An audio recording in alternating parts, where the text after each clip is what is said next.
It's reported that as many as 50,000 scouts from 35 countries gathered in Arrowe Park, Birkenhead, England for the third World Jamboree in 1929. The Jamboree became known as the Coming of Age Jamboree because the theme of the event was to celebrate the 21st anniversary of the publication of Scouting for Boys. In addition to the official attendees, an additional 10,000 English scouts camped in the surrounding area, and a reported 320,000 plus paying visitors came to the site between July 31st and August 13th, 1929. While the Jamboree may have been themed as Scouting's coming of age, it was a week of rain that turned the lush green grass of the area into a sea of mud and earned the event the title Mudboree. The BSA contingent included 1,300 scouts and scouters, among them a 14-year-old Eagle Scout from Morenci, Michigan, Arthur Brewer. We'll learn more about Arthur Brewer and his participation in the 1929 World Jamboree in this edition of Artifact of the Week.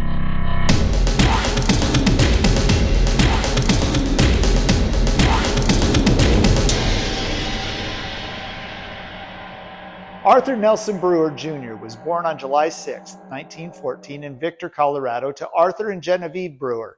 His father was a gold miner in Cripple Creek, Colorado from 1903 to 1916. When Art was 2 years old, the family moved back to their home state of Michigan.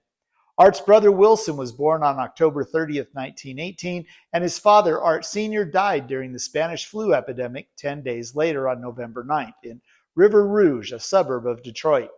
His mother married Dr. C.H. Westgate in 1924, and the family relocated to Morenci, Michigan, where Art joined the Boy Scouts and in April 1929 earned the rank of Eagle Scout. According to an article in the Jackson Citizen Patriot dated July 28, 1929, Art earned his Eagle Scout rank in exactly 1 year from the first day he became a first-class scout, which is the minimum time in which it can be secured. The same article says that Art was chosen to participate in the Jamboree through a competition where he scored the highest number of points amongst the 920 Boy Scouts in his community.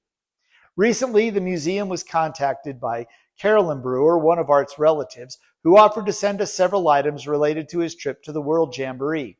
She also provided me with all the background information on Art so we could tell his personal side of the story as well. Among the items she shared were several newspaper articles, a couple of letters shared with the National Council to Art's family back home. These were called home folks letters. But maybe the most important item we received was a letter from Art to his parents and a letter that he wrote to his scoutmaster. Based on the lack of a stamp and postmark on the letter to his scoutmaster, I think it was included with the letter to his parents with the expectation that they would give it to his scoutmaster. Let's share Art's Jamboree experience through his letter. Dear Mother and Dad, I hope you got my cablegram from Liverpool. I am well and feeling fine. We didn't get off with the other people. We got off on a ferry boat. We were only asked for our immigration cards and all was well. We marched about 4 blocks, then took a bus for Birkenhead. It cost about 4 cents to go from Liverpool to Arrowe Park. We were cheered on every corner by about 200 street kids. I never saw so many kids on the street. One street is usually made up of one style of houses, each one like the rest. It is quite a pretty sight to see the rows of houses from the water. Queenstown is built on hills, and you can see the rows of houses very well. It is sure a fortified town.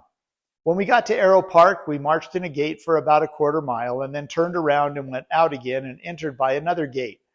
We, our 10, were greeted personally by Mr. West, and then we went to our camp, number 21. The Sea Scouts, Chicago, were already there and were starting a land schooner. Our tents were already set up, and we put up our cots and got blankets and moved in.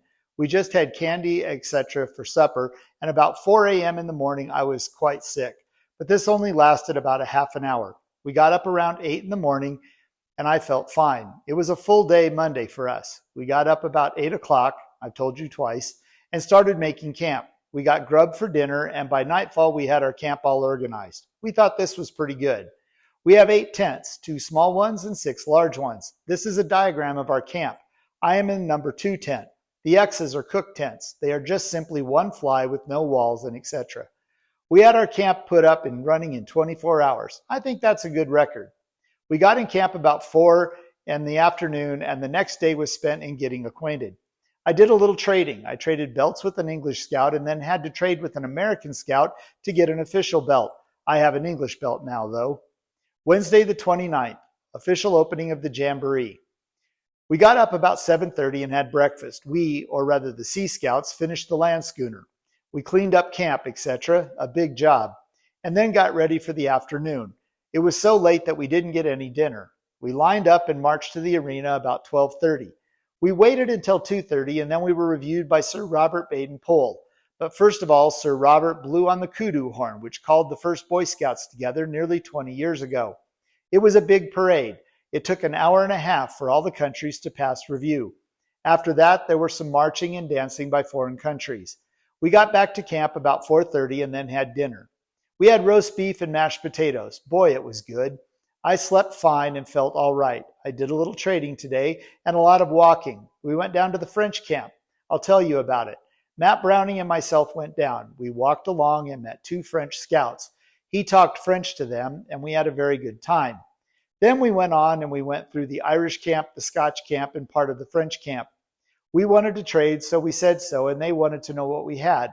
I showed them my merit badge sash, and they took it, all of it, and wanted to trade for a little tin badge. I said no, and they fished out another badge, and I just showed them my eagle, and they took it, and were bound to have it. I said no, and they said yes. But finally an officer called, and we were freed. I just literally had to take my sash away from them. Matt and I were scared. We made tracks from there.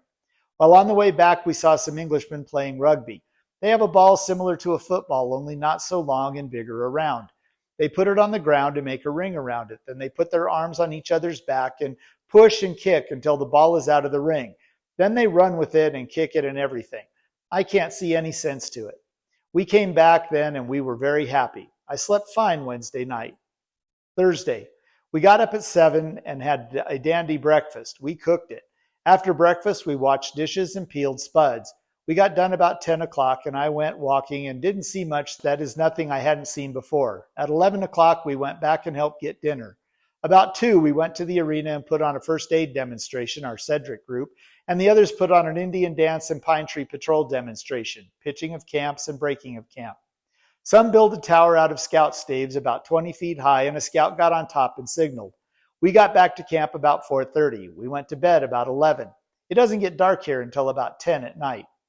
I slept pretty good. I was sort of tired in the morning, though. Friday, today, we got up about 7:30 and ate breakfast. It consisted of oatmeal, cocoa, ham bacon, bread, and jam. It was good. We washed the dishes and got through at 11. We had a very, very, very, very, very, very, very, very, very, very good dinner. It was bread and jam. We lined up at 12:25 and all the American contingent marched up to the arena.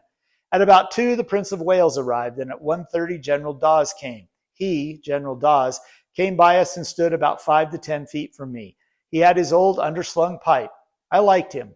As soon as the prince came, we were reviewed by him. It was a wonderful sight.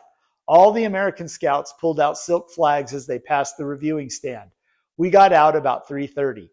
The prince read a speech from the king and then gave one himself. He gave some great honor to Sir Robert Baden-Powell. Then Sir Baden gave a speech. They were all dandy. I came back and watched a real American football game.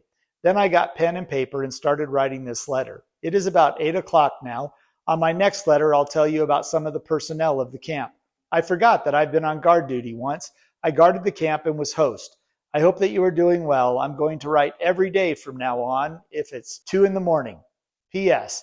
Thursday night, 4 civilians were in the marketplace distributing posters and pamphlets against the scout. Then a bunch of scouts, American, English, French, Danish, Dutch, Scotch, Irish, etc., gathered around them until a policeman came and took the civilians away. All the scouts from all the different countries were mad. I wish I had been there. I would like to have rushed them too. Those fellows couldn't get away. There were probably 300 Boy Scouts around them. The Sea Scouts are all dandy fellows. They do a lot of work and they don't have to.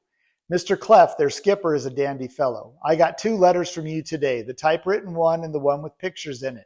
Tomorrow I'm on the Fire and Water Committee. I have to lug water and get wood. I haven't had a bath since I landed and won't have till Sunday. Yesterday, our waiter on the Cedric came to see us. He's a dandy fellow. There were 2 of them, and this one's name is Jack. I guess that will have to go back to America 3rd class as we can't get tickets. McIntyre got a Scotch outfit, kilt, etc. It cost about $150. I have about $70 left. I'll have to save a lot. I think I got pictures of General Dawes today. I'm going to try to get one of James E. West. The English Sea Scouts and the American Sea Scouts have a grand time together. Olaf is an amateur boxer of note in Illinois, and another Sea Scout is a good amateur boxer. How is everything? I hope everything is all right. How is the scout troop? Are Billy and Daddy all right? I am. I have gotten some coins from England, India, France. I'm going to get some more, Belgium and Denmark. When I get home, Billy and I will make a real wood collection. I'm going to fix them different this time. I hope he is all right. I think of you all every day. I'm glad I got those pictures. It made me feel a lot better, I tell you. This has been the longest postscript ever wrote. So long, Art. The letter to his scoutmaster, Art Auckland, is much shorter. September 3rd, 1929, Birkenhead, England. Dear Art, I'm having a dandy time. I'll tell you some of the things that we have done. The Jamboree officially opened Wednesday. We marched to the arena about 12:30. At 2:30, we marched in review before Sir Robert Baden-Powell. It took an hour and a half for all 50,000 scouts to pass in review. It was a grand sight. I think America made the best impression, however. The American flags were massed at the front of the column, and the troop flags, we were issued dandies, were strung out along the line. As each troop passed the reviewing stand, the boys pulled out silk American flags. It was some sight to see the flags. After the parade, there was some mass dancing, and the Scottish pipers played on the bagpipes. The next day, we put on demonstrations. Friday, yesterday, we were all reviewed by the Prince of Wales and General Dawes. It was about the same as Wednesday. We haven't done anything special today. It was raining this morning. It usually rains, and oh, how cold. You could see your breath. It's as muddy as the deuce.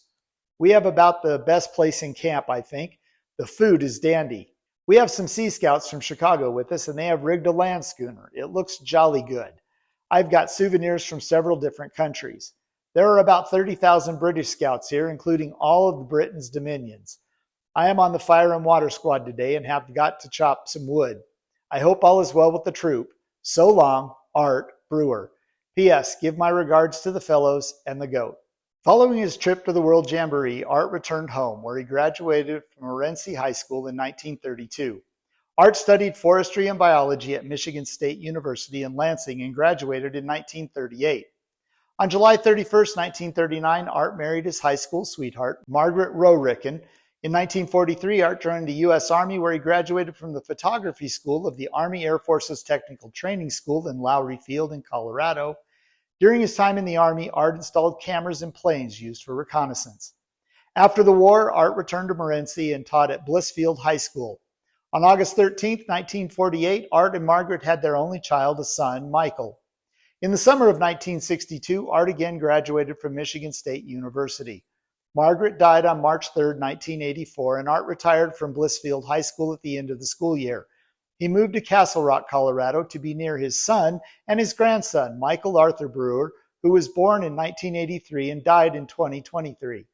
Retirement didn't slow Art down. He was active with the Boy Scouts in Castle Rock, and in 1988, at the age of 74, summited a 14,000-foot peak with a group of local scouts. Outside of scouting, he established the Castle Rock and Parker Rotary Clubs, remaining active until his death on June 20, 2010, at the age of 96. Art's ashes were scattered in Castle Rock, where he dearly loved living. There is a plaque at the family memorial in the Oak Grove Cemetery in Morenci, where his wife, mother, and stepfather are also interred. Well, that's all the time we have for this week. Join us next time as we continue to learn more about the history of Scouting America through the collection of the National Scouting Museum and Artifact of the Week.